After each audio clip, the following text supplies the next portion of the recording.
Obese and metabolically healthy, मतलब मोटा है पर फिट है ना। हाँ। तो हर मोटा आदमी खराब नहीं होता, पर कई लोग हैं उनको पानी घी की तरह लगता है। बिल्कुल, जरा ये सा बहुत समस्या है डॉक्टर। समस्या, इतना सा खाते हैं, दूसरी इतना खाती है और मैं इतना सा, मैं मोटी हो जाती। जैसे किसी को गॉल ब्लैडर में स्टोन हुआ 50 साल पे, उसके डॉटर को हो सकता है 30 साल पे, और उसकी डॉटर को हो सकता है 20 साल पे।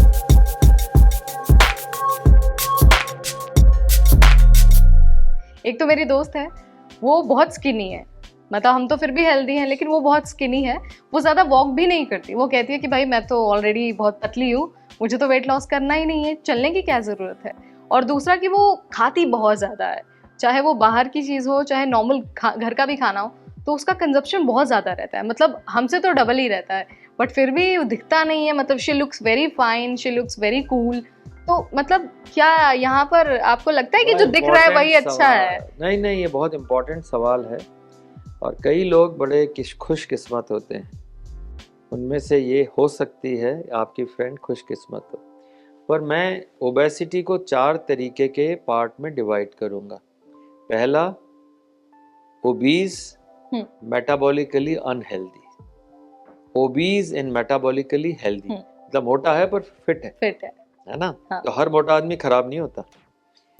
देन नॉर्मल वेट और lean, metabolically unhealthy. Normal weight and lean, metabolically unhealthy, है पतला दुबला पर मेटाबॉलिकली अनहेल्दी। और इस बुक में एक स्टोरी मैंने दी है यंग की, और एक अभी और देखा मैंने उससे भी यंग। एक 24 साल का लड़का है, पतला दुबला है, पूरी जिंदगी पतला दुबला रहा, पर उसको 24 साल में ब्लड प्रेशर हो गया। वो जब नौकरी गया, आईएएस के लिए गया, वहाँ पे उसका जब वो हुआ मेडिकल, तो उसको बीपी निकला और एकदम ही वाज स्टंट कि यार मैं तो एकदम बीएमआई 22 है, मेरा फिट हूँ। And the reason for that was that he inherited those genes. Okay. So now to make it simple, there are 3 types of people. One, you are first generation overweight. मेरे parents में कोई गड़बड़ नहीं थी, कोई बीमारी नहीं थी, मैं ही अपने कर्मों से, अपने स्टाइल से मोटा हो गया. I will remain healthy.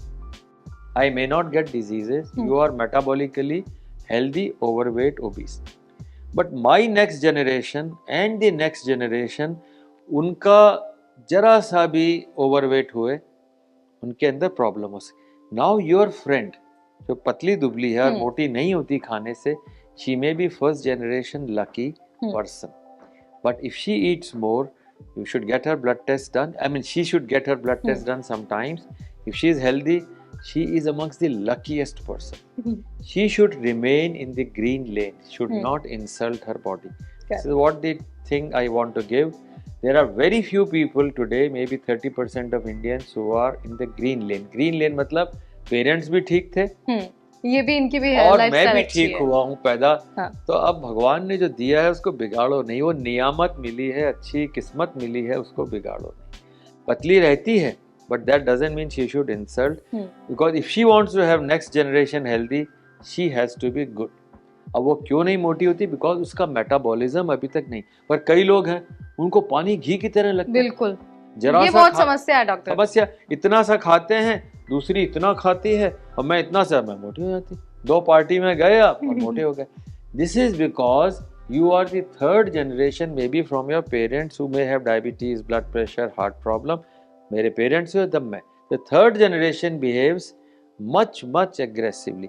जैसे किसी को गॉल ब्लैडर में स्टोन हुआ 50 साल पे, उसके डॉटर को हो सकता है 30 साल पे, और उसकी डॉटर को हो सकता है 20 साल पे।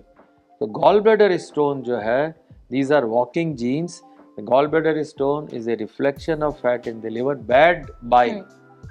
एंड जिसको गॉल ब्लैडर स्टोन हुआ है उसे ध्यान रखना है कि 10 से 15 साल बाद अगर मेरा लिवर में फैट है तो मुझे diabetes, blood pressure, heart problem सब हो सकते हैं। तो gallstone is just the beginning of your metabolic ill health. Therefore all those, and Bharat में 10% तक में गॉल ब्लैडर में स्टोन हो गया। तो मैं चाहूँगा वो सारे लोग जो सुन रहे हों, gallbladder is not separate, it is part of liver, it is part of unhealthy bile. तो ठीक रखना पड़ेगा।